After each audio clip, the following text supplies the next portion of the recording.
So first, I want everybody to introduce themselves, where they're from, what they do, all that sort of fun stuff, and who your favorite Avatar character is.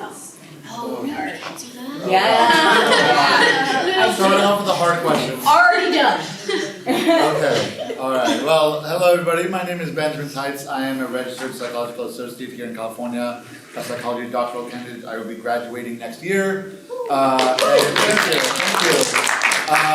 It took me long enough. I feel like I went through like 5 lifetimes. So, what was that, like Roku, Kyoshi, whatever. So I work in clinical and forensic psychology, and I am the co-host of 2 mental health related podcasts, one of which she will talk about because she's my co-host, and the other one is called My Hero Therapy, where I talk about the mental health and psychology of the My Hero Academia anime, and how we can be heroes IRL. And I think my favorite character from Avatar: The Last Airbender / Legend of Korra, if it's not Appa, because he is the best, then I actually really appreciate Boomy, both Boomies, like both of them, because they just unapologetically who they are. Yeah. And like I just really admire that. Like sometimes I want to be more like that. So, and you know, especially Boomy the second, he doesn't let anybody tell him otherwise. Like you're not a bender, you can't do shit.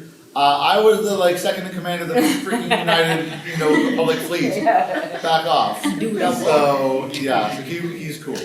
Well, you definitely look like a mad genius. So. My name is Elizabeth, and I created Psychology for Geeks. We are in the process of registering it as a nonprofit, so we can provide geeky activities and mental health for rural communities here in California. I hate this question. Like you can't just pick one because like all the little animals are like so cute. So like okay, so let's just all agree that all the animals are like cute, like the little like dog turtles. The turtles. So like and Appa obviously and Momo. And the lion turtle. Lion turtles. Yeah. I don't know. It will have to be like in between like Zuko and Uncle Iroh, but I'm wearing Uncle Iroh today, so I'll go with that. Hey, I like Uncle Iroh. Uncle Iroh, especially as a therapist. Yeah. He's like everyone's therapist. Yeah. I love him. Just drink some tea, it'll all be better. I mean, he's right. Fix your body posture and everything, you'll breathe easy. Hi everyone, my name is Dr. Isaac Taitz, and as you'll notice by the shared beard resemblance, I'm the older brother of Ben over here, and I am the head psychologist and president of All Mind Health. It's a clinical psychological corporation here in California. We do sessions in person as well as via telehealth for kids, adults, teens, as well as veterans and service members, so basically just kind of geeks of all ages. And though I'm dressed up as everyone's favorite character, my favorite character I would probably have to say would be Iroh as well. Though Zuko comes very close because of how human he gets and how well he absorbs Iroh's hot leaf juice. It's just so relatable. Hot leaf juice. And I am Charlene MacPherson. I'm a licensed clinical social worker, been in the field for 15 years, licensed in Maryland. I am the owner, operator, lead therapist, whatever you want to call me. Just call me. Of Nerd Adventure Therapy 20, which abbreviates to Nat 20. Yeah. Right? And I run D&D therapeutic groups right now for adults. So, and by adults, I mean age like 30 plus. I'm not talking about kids that are still in college. I'm talking about like adults, age 30 plus. Those are most of my clients. I also do a podcast with Benjamin here called Mental Health Quest, where we talk about diagnoses, we talk about treatments, we talk about how to interview your therapist, because you should be doing that the first time you meet your therapist. And also that you should be, by the way, I'm just going to say it right here, you should also be interviewing 3 therapists at one time, if you can, to find a good fit for you. So we go over information like that, we bring on experts in the field, and talk about all that type of fun stuff. We do want questions from our audience, so if you guys do start following it and have any questions, please ask us.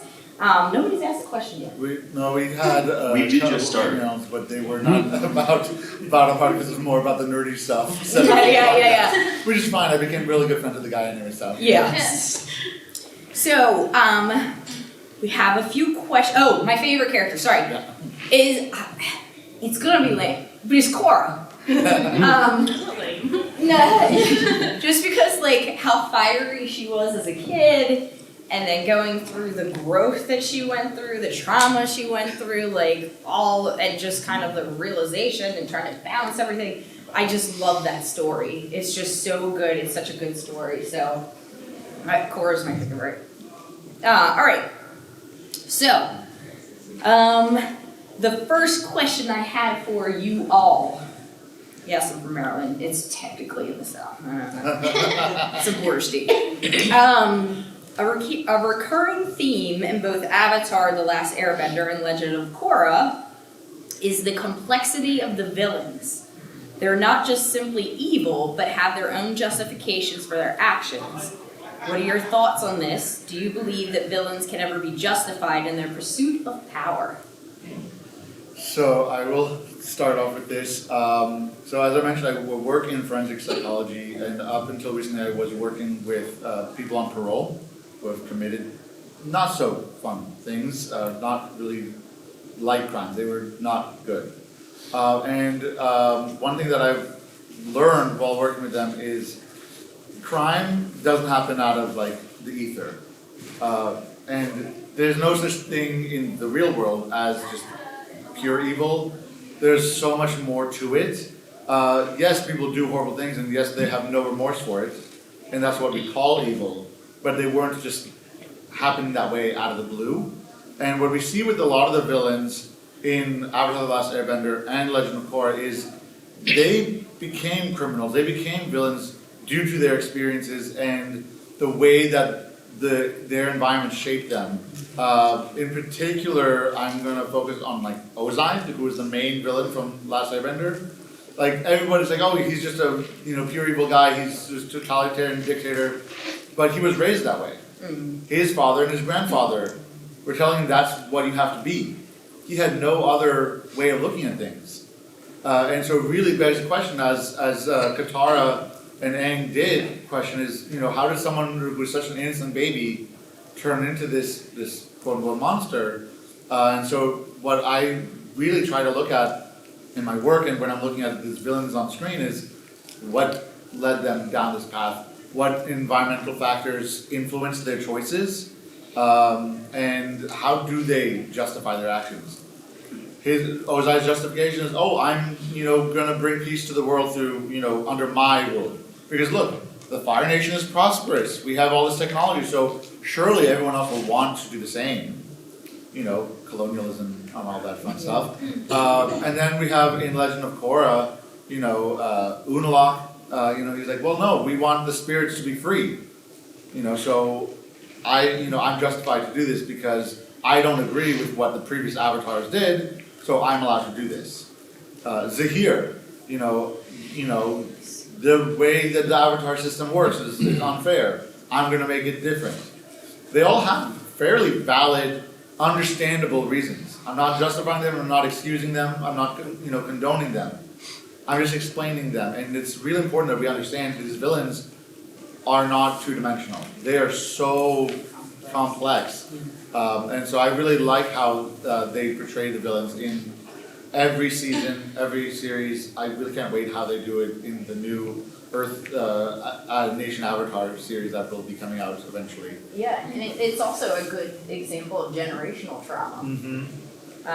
Oh yeah. And Zuko was the one to break it. Absolutely. I mean, because Zuko was also raised in this same culture where power and might makes right, and aggression is the key to resolving problems. hint it's not. But, you know, he was able to get a different perspective due to his exile.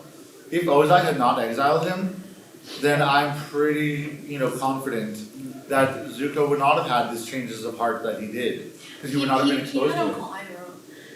I mean, it might have taken him longer. Might have been longer, but it would have been very much more difficult for Iroh's influence to penetrate because he would have still been surrounded by Ozai and all that stuff. Do you think that age has something to do with that justification in their pursuit of power? It is interesting because of the different villains, obviously like Azula is the youngest, I think she's like 14. And she clearly justifies her actions, but again, she's raised in that system. And then we have Kuvira, who's I think the next youngest, she's like in her 20s. And it's really interesting that she became a race because she did not grow up in that system. She grew up in a very like, you know, utopian society, but she still saw corruption in the world. And, you know, she went to the extreme. Oh, well, there's too much, you know, everybody doing everything that they want, and it's chaos. So I'm going to create order. And it's not a bad thing to want order out of chaos. It's just the way she went about it. I mean, you hear these jokes about Thanos also like, oh, you know, I understand why he wanted to get rid of it. It's just the way he did it was not so good.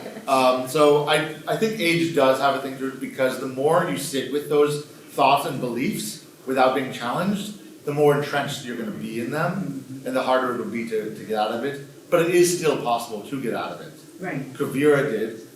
Zahir kind of did. I like to believe that his time in prison is helping him. He's meditating more and he's starting to like see things differently. That's my belief at least. That's my headcanon. Maybe I'll write a fanfic about it. The older he gets. Yeah.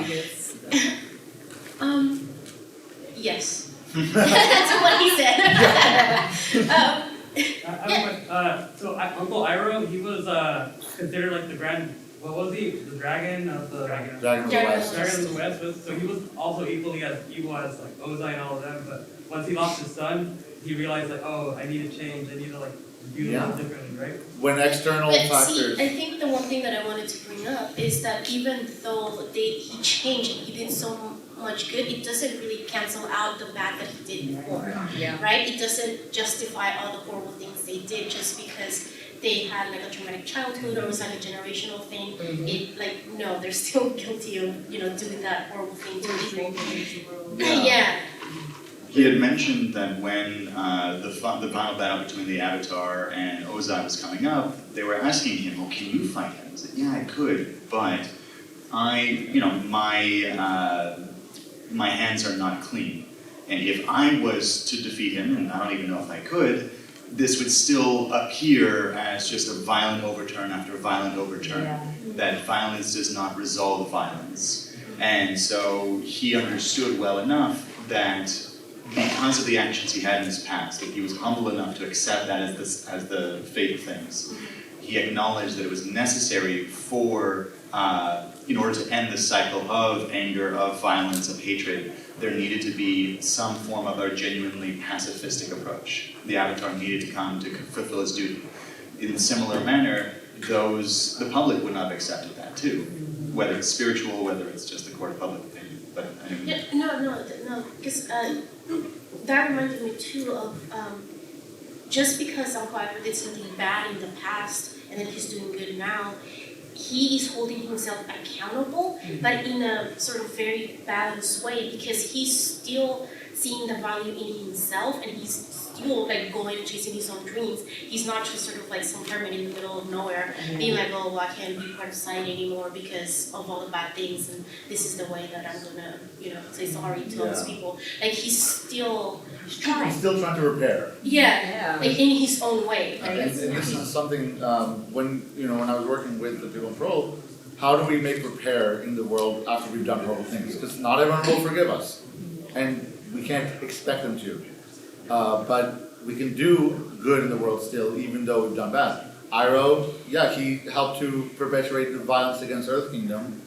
And then he opened a tea shop, the Jasmine Dragon. I see the guy wearing the shirt there. He brought good feelings and tea to the Earth Kingdom and helped to kind of build a new image of himself. But he also saved the Earth Kingdom. He also saved it. Yeah. That's a minor. The I had another White Lotus. team yeah, is the real hero. the team. The good The hot The hot leaf juice. Yeah. Always is the good. Yeah. That's it, yeah. Where do you think that line is between repent and change? Because I think, especially like how you're saying, taking accountability is important, but where's that kind of line between, okay, he's paid for his sin versus... I was gonna say something like that. It is the existential, there is no answer. I think everybody's gonna come up with their own answer of when are you finally responsible for your own behaviors? Once they've been challenged, once you know that they're a problem, to me, that's when you're responsible for it, but sometimes that never happens for people. And so, not that it excuses their behaviors or makes it any better or anything like that, but it's that's why we need to have community, that's why we need to have, panels, that's why we need to have cons, that's why we need to interact with people, because when we're exposed to different beliefs, then it challenges, what's going on with us. And I think that's the question is, when you get challenged and you notice it, I think that's where you become responsible. I'm reminded a lot actually of the three-part apology. Is anyone here familiar with this concept of the three-part apology?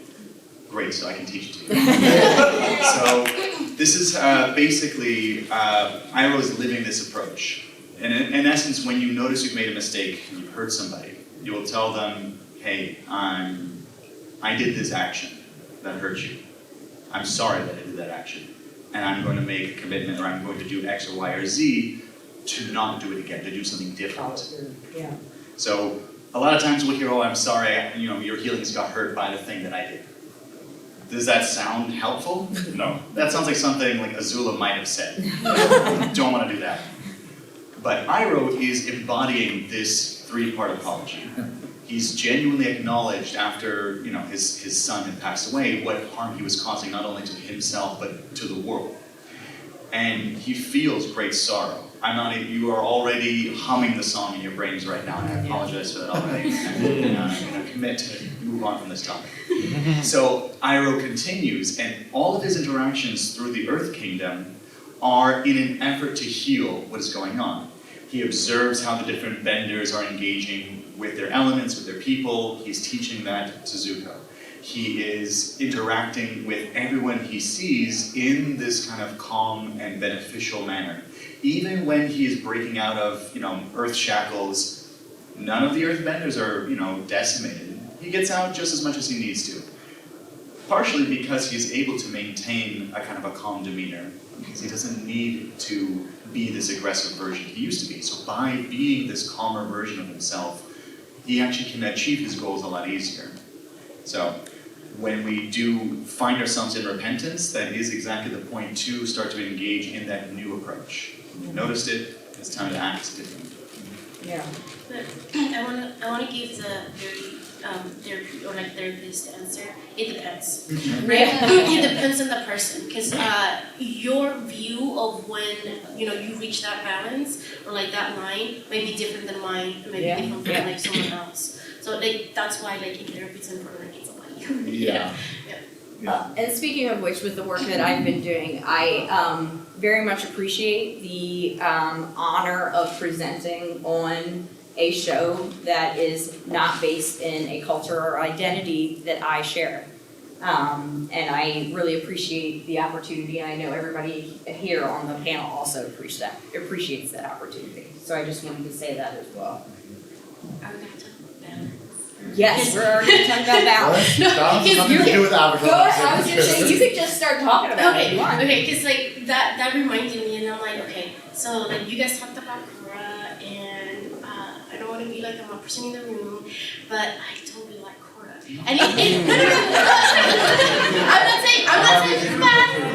don't like her too much either. Okay, I'm just talking not the character. No, I'm not talking about the character itself, I'm talking like the show. Like I didn't have the same attachment. I didn't have the same attachment to that particular show that I had with the first one, and I'm like super biased. So like that's just more me. And whenever you were talking about like how you identify with her, and I was like, well, I identify with Aang. That's why I like the first one more than the other. And then I was just like, I can watch that one over and over again. And I think you said you talked about culture, and I was like, I think why I love this show so much is because it could be any and all cultures. Right? It's nothing specific because I've been doing Mexican. I don't know if you guys can tell or not. Yeah, my parents are from Mexico. I grew up there, whatever. And so I don't. We moved to the States here, so I don't have like that knowledge of like my actual culture. So I've been digging into it, and actually the Aztecs and the Mayans, they had the concept of like balance. That to them, health signified balance in everything, and I was like, that's why I love it so much. So like you know, there's a lot of different things that attract us to like the show, and that's why I love it so much because there's a little bit of something for everyone. Like I mean, I like Korra, the show, but I really like the comics, and I like the first Avatar cartoon. So like there's something for everyone. So, To continue with the issue of balance, is like to go back to your question, where is that line? Balance is different for everybody because only you know your own experiences, and so you have to find it. How are you going to balance one part of your life with another? We only have 100% of ourselves to give in total. And this is something that, maybe we have so many interests and so many hobbies and we want to do all these cool things. I mean, I get this way. I have, I'm working and I'm doing podcasts and I'm doing Comic-Cons and I'm trying to give 100% to each one. I can't. I'm really bad at math, but I'm pretty sure that doesn't add up. And so balance is something that each character in the show is finding themselves differently. Aang had to balance the way he brought up with pure pacifism with the fact that sometimes you do need to fight to defend yourself and to defend the ones you love. Katara had to find the balance between wanting to be a healer to being a fighter. Sokka balanced he just wanted to be fun-loving with also being serious. Korra had to balance her stubbornness with listening to other people's perspectives. Because, she struggled with that. And, so every character had balance in a different way. From what they thought the world was going to be or how they thought they were going to be to what they needed to be or what they actually wanted to be. So I think balance is very different. It's not all just, the elements need to be in balance, but each individual needs to be in balance with themselves. And I think that's what Guru Pratik was telling Aang. In order to fully master the Avatar state, you have to be in balance with yourself. So. Yeah, and there is, just FYI for the people who weren't here, there is an Avatar The Last Airbender RPG role-playing game. Go look it up, Magpie Games, it's amazing. There is an actual mechanic in there that is called balance. And you pick two opposing values, and you try, when you act towards one or the other, you'll go either way. And the whole point is to try and keep yourself in balance, or you're going to lose the mechanics that you have from the one aspect. So it's even built into the game that they did too. So the other thing that kind of goes along with this balance thing is that a lot of the times the protagonists struggle with maintaining their values in the face of adversity. How important do you think it is to honor our values in our daily lives? Can our morals be corrupted if we let our desire for power and control take our values? I would say that, in essence, when we lose our sense of balance, we may be susceptible, we may be open to being swayed. So, for example, the White Lotus. During Avatar The Last Airbender, very much their whole goal is to just maintain the balance of the nations, to kind of make sure that those who need protection get their protection. Fantastic. Perfectly pure White Lotus. However, just as Iroh lost his tile, so too did the White Lotus when it was time for Korra's training get a little bit too into their own way. They kept Korra locked away. They kept her from following through and gaining the kind of experience, not just of how to bend an element, but how to engage with every culture. Aang knew every culture, had friends in every nation, which is interesting for a little air nomad kid. How do you know so many people? But anyways, no, exactly. At 12? Okay, fine. So nonetheless, I gotta suspend disbelief for this animated kids show. Nonetheless, Korra did not get to see the real world. She was sheltered from it, she was cloistered from it. And so the balance between knowing what is right, knowing what to do, and not having a genuine experience in the world leads her to be very easily swayed by some rather, good meaning, or at least appearing to be good meaning, political leaders, Honest Jones. Exactly.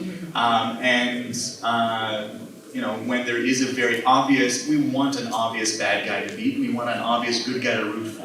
And so Korra was feeling for that. She felt she wanted to be that very obvious good guy, and she was looking towards Amon as that obvious bad guy to face. And those who could manipulate her towards that end, or who was manipulating everything behind the scenes, spoiler alert, I won't say anymore, for those who haven't seen this, series yet, they are open to susceptibility. So as we're going through our work, when we are finding ourselves very adamantly in one team, consider that our emotions are being swayed. There is a program in Finland in order to help their citizens avoid, to learn media literacy, how to read articles of news critically. And one of the main things that they teach is notice that your emotions are being played with. Notice when you're getting so wrapped up in your negative emotions, fear, anger, etc., you're not thinking critically anymore. And that's what happens when our amygdala gets overactivated. Our critical thinking, our prefrontal cortex, stops really activating as much, and it's hard to think so critically. That's when we are more susceptible to joining with groupthink, or joining with the mom mentality, or however you want to think about it, or not think. And we saw that a lot with Zuko, right? Like, he just kept going back and forth because he was allowing his emotions. Like, he really wanted to go back home and be a part of the family, but it was messing with his values that he was gaining through Empire. So yeah, we saw that. Well, I want to follow up with the thing about Zuko, because it's very interesting. So, yes, what is Zuko's key word? What's his catchphrase? Okay, what does honor mean to Zuko? Yeah. So when you're talking about core values and on morals, what does it mean to you to have honor or to be honorable? And sometimes the definitions that people are given for that, they don't actually think about it, because it's like, but it's obvious. Honor is honor. Honor is very relative. I'm sorry to say. What one person considers honorable, another person might not. And Zuko was so caught up in this idea of honor as obedience and, showing I'm the right son, or I'm doing what my father wanted. And a lot of children do grow up that way, but then they can see, I consider honor to be different now that I'm older. And so the best way to kind of live in line with our values and to not get corrupted is to always question ourselves, what does this value mean to me? What does it look like to be honorable? And how might it be different for the person I'm talking to, across the way? Yeah. That's, if you can have a conversation, if you can actually, isn't that the most miscommunication thing, in therapy, is I'll say something, and then the client's like, no, it's not that, but then we'll actually define, each of us will define what we're talking about, and oh, no, I don't see it that way, this is how I see it, and then we adapt the definition for between me and this person, this is what this thing means, right? That's what therapy is. Yeah. And so, it's a really, really good example of that. I actually just remembered right now, in my previous job, we were doing a group, and again, all of them comes on parole, and so some of them have this frustration with their parole officer, going, they're not helping me. Okay, why? First of all, what does help mean to you? What does it mean to receive help? What kind of help are you looking for? But also, why do you think that that's their job, to help you in that way? If you're defining, they need to do this for me because I need this, but you're not recognizing that they're defining their responsibility differently, then yeah, there's gonna be this frustration. So for all of us, when we're going in our lives and we need something, we need to define what it means to us and what is it that we need, but how is this other person in my life who I might need it from defining that same concept? Because And oftentimes also- it's gonna be different. And also, are you living according to that value? Because oftentimes we know that's our value, but we're not doing anything in accordance to that. Yeah. And that's when we start feeling sadness and Then we get depression, yeah. anxiety. Yeah, and I always, these are Charlene terms, these are not psychological terms, that's what I call this. It's like when you feel the most emotion, when you're at a 10, that is never when you should make a decision. Because you can't, like you said, somebody had literally called it, hijacking. Mm-hmm. It's what do they call it?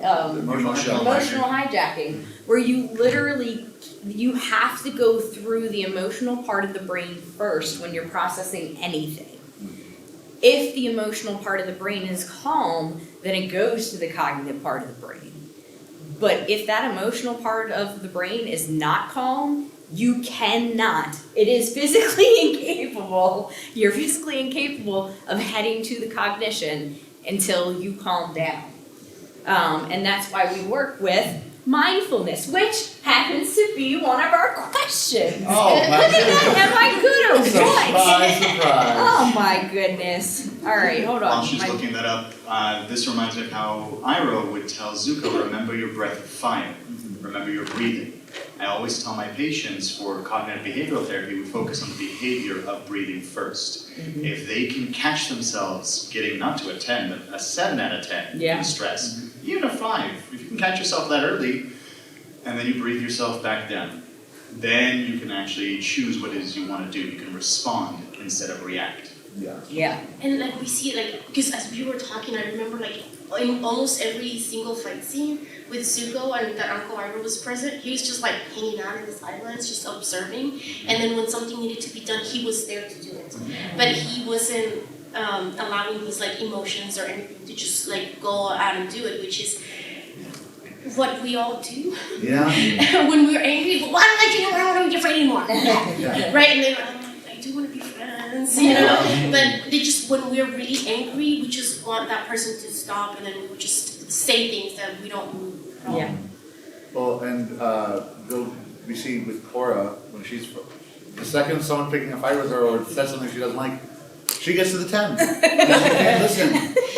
But then later on, when she's forced to like stand aside and she's forced to like breathe, then she's recognizing the situation. And similar to what Isaac does about breathing, is I would always ask my patients, okay, you're feeling angry. Where is that in your body? Your body is telling you something. You actually feel, physiologically, emotions start as a physiological process before you can even label it as that emotion. So if you can notice, oh, my chest is getting tight. Maybe even before you said anxiety or stress, but you notice that your chest is tight, okay, can I just take a breath there?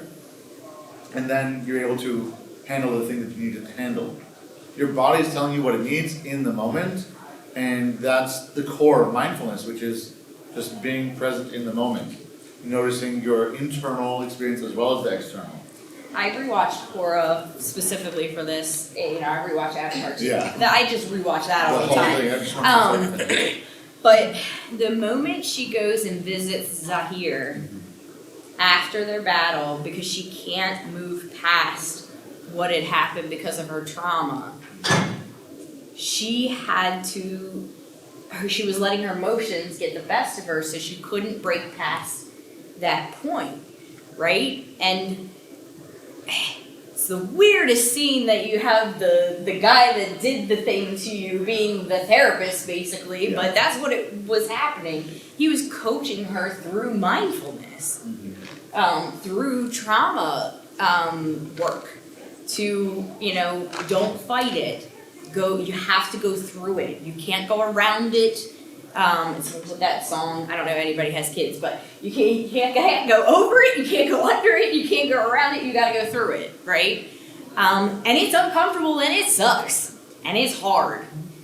But Zahir in that moment was coaching her through that trauma.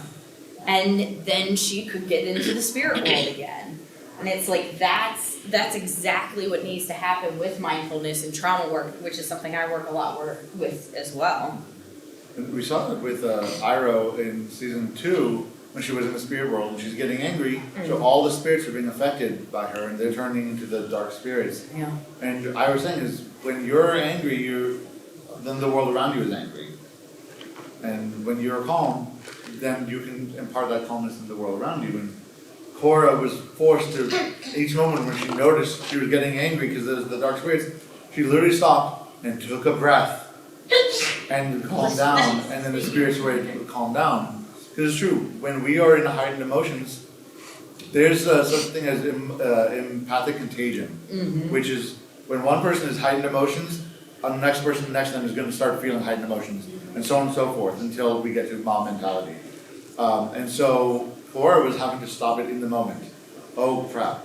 Oh my goodness, I said that word. Bleep. I'm just make sure there's no kids in here.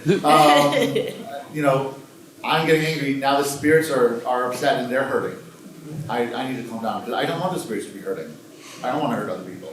Honestly, I think for me as a kid, watching the series, Uncle Iroh was probably the first, on TV example of, healthy masculinity. And, what that could look like, right? Because I'm old. I'm 37. I grew up in the 90s. We didn't think about a lot of stuff back then. We should have been, but we didn't. You're not that old. I'm Yeah, 32 and I'm old. not But that was a major theme for Iroh, right? He had the toxic masculinity at the beginning and then switched to it.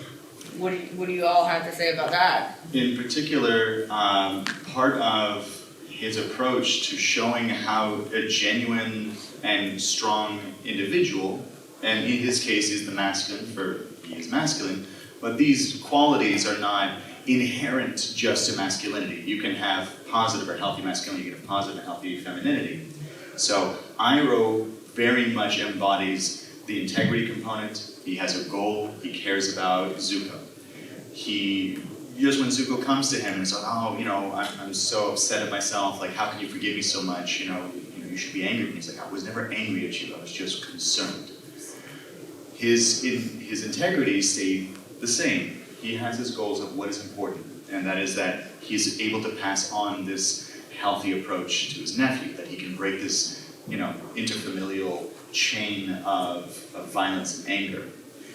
And similarly, there are these other figures that are able to maintain similar methods. So calmness, or neutral Jane, as King Bumi shows us. The ability to maintain a patience of what's going on, wait for the right moment, and then act. Or respond in that particular way. He is the most chaotic, neutral character. And I use that as an example all the time. But he's very healthy about it. Yeah, he is. And that's how you get to be king. Well, that and tremendous earthbending power. But even without that, the man can wear the most amazing, just ridiculous clothes. Yeah. Probably no one's gonna mess with him because he could completely flatten him. Yeah. But also, he rocks it because he's confident in himself. Yeah, He's yeah. well grounded. Again, this is one of the things I really like about Avatar, because we are shown several different ways that it can happen, right? It's not just Uncle Iroh, we see it in different characters. So I was thinking about, help me out here, because I'm horrible with names. What's the Swordmaster? What's his name? Piandao. Yeah, he was also super awesome. He was also very centered, very calm.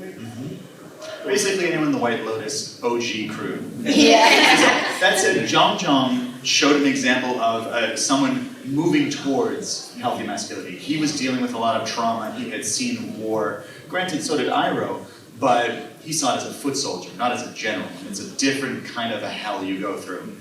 Firebending, pun not included. So he initially was very caustic to Aang, and was very strict and hard. However, after recognizing this was not his position, I'm not the teacher here. I'm not in the right position. I need to step out. So that's conflict avoidance. That's the ability to notice that I'm in the wrong place at the wrong time. I'm not the right person for this job. It's time for me to bow out. He was correct. Well, and one thing is obviously with the question about healthy masculinity, but a lot of times when people talk about that, it's about emotional expression. And we see that a lot. Zuko did not want to express his emotions other than anger because Western society tells men that's the only emotion. The only emotions men are allowed to express is anger, hungry, and horny. And those are the safe ones. Those are the ones that are masculine. But I actually think it's really interesting is in the show we see a lot of female identifying characters who don't feel comfortable expressing emotions, even though that's what's expected for female identifying individuals. Toph did not feel comfortable sharing her emotions and being heartfelt. And she never changed. She never, but yet she was still healthy about it because she's like, you know what? She was still able to be honest about herself. Yeah. She wasn't trying to repress her But emotions. she had her own way of showing like that she cared about. And she did it more through actions than through words. Yeah. She, she could notice, hey, you know what? Okay, you're angry, you're suffering. I can't say anything, but okay, I'm just gonna make this earth tent so at least you have somewhere to sleep. Because when they were in the Great Divide, and there's two warring sides. She couldn't, verbalize anything to help them, to feel calm, but she made them shelter. That's her expressing how she feels and what she wants through her actions.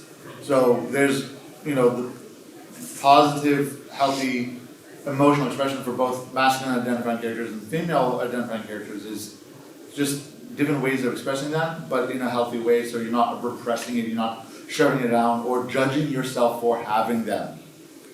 And that's what Korra did through the whole show. She was not very healthy about that. No. So I feel that's why I love her to death, because she had just had so much growth. I love seeing the growth of the character.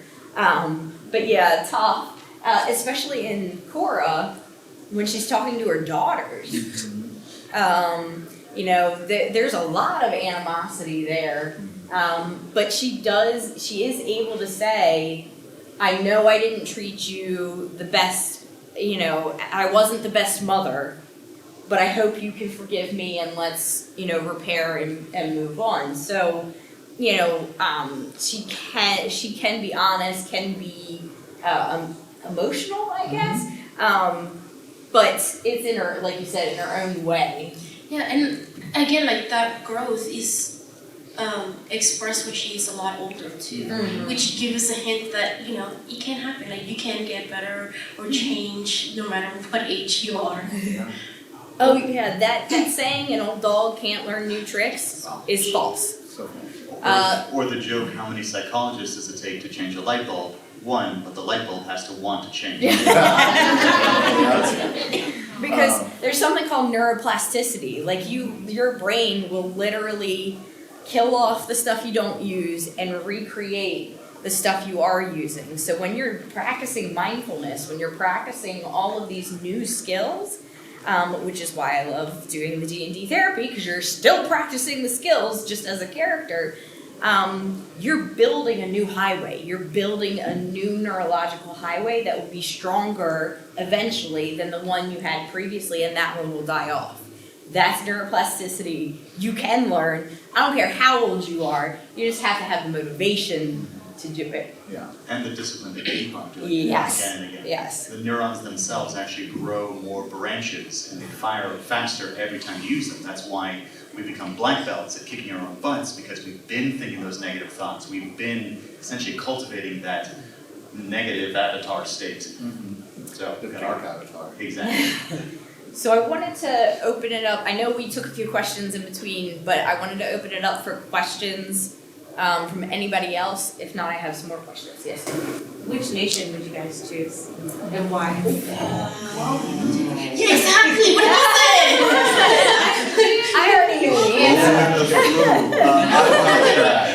Be the leaf, Isaac. So growing up, when I first started watching the show, I really identified with the Water Tribe and their like philosophies. But then actually now that I'm older, I find myself feeling more connected to like the Earth Kingdom kind of mentalities. So mud. You know? The foggy swamp. I'm a foggy swamp. You know? I would be an earthbender all the way because you get to smash things, and again, I'm pretty sure I'm just Korra, just in general. I get to smash things and all that fun stuff. Metal bending. Who wouldn't want to do metal bending? But yeah, that would. I would just be the avatar, so I can be a part of all. There you go. I was like trying to decide. I was like, oh no, like I really like water. Air is so cool too, and like I don't know, Earth is awesome. But like fire has like really cool outfits. So just avatar, just all of them. And lightning. So what you're essentially pointing out is what Iroh figured out, which is that you can learn something from every culture. Yeah. So engage in yours, definitely glean everything you can from it, and then go and learn from everyone else. Yeah. In fact, in multiple religious texts, if you look hard enough, there are sections saying, go to the other people, see how they do, take what works, and bring it back to yourself. Mm-hmm. So, that said, be like water, my friends. Water in the world, it can crash. You put it in a cup, it fills the cup. You put it in a jug, it fills the jug. Be like water. Yeah, but I can smash that cup. Water can also smash cups. So could air. If it Fast. blows hard enough. Erosion doesn't count. Any The other? Grand Canyon gets different. Well, I want to hear from you though. Like, how many of you would choose Earth? Okay, if you. Water? Oh, that's a lot. Oh. Okay. Air. Fire. Definitely. So a lot of waters and like a lot of earths and then like a little, like pretty much a tie between air and fire. There's I like think. no earths, what are you talking about? I'm counting myself in this. I counted myself twice. I count Counting us, I'm biased. But okay. Any other questions? Yes. So what can we do to help out the Zucos in our lives? Without getting burned. Make them tea.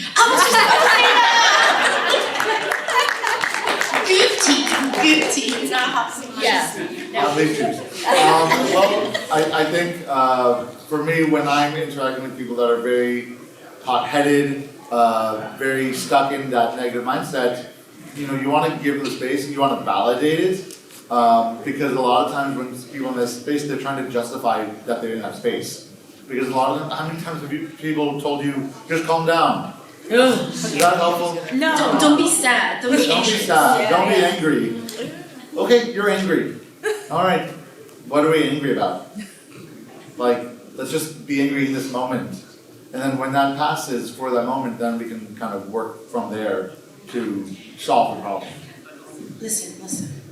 Uncle Rivera is my favorite for a reason, alright? But he basically said it, right? He said, like, I'm not gonna tell him what to do, but if he needs me, I'm gonna be there. Yeah. And a lot of the times, what Suko-esque people need is someone to be there for them. Because people tend to leave if you are too difficult, right? If you are just angry all the time, I want to hang out with you. But if you are that constant for them, eventually they're gonna get to a spot where they're gonna reach out and they're gonna be like, hey, this is what I need, or can you help me? Yeah. Or, like you can just every now and then throw out like, let's go have some tea, let's relax, let's do this, together. But I think Uncle Iroh had very good, healthy boundaries. Yes. He knew when to step back. He knew when it was time to say, that's not okay. Yeah, so like, if you're working with someone who's hot-headed with you, yes, be there for them, right? All those things. If they're directing it towards you, that at that point, it doesn't have to be forever, just might be for the 2 minutes that they're angry, give them their space. give them some time, to calm themselves down and then come back and support them, right?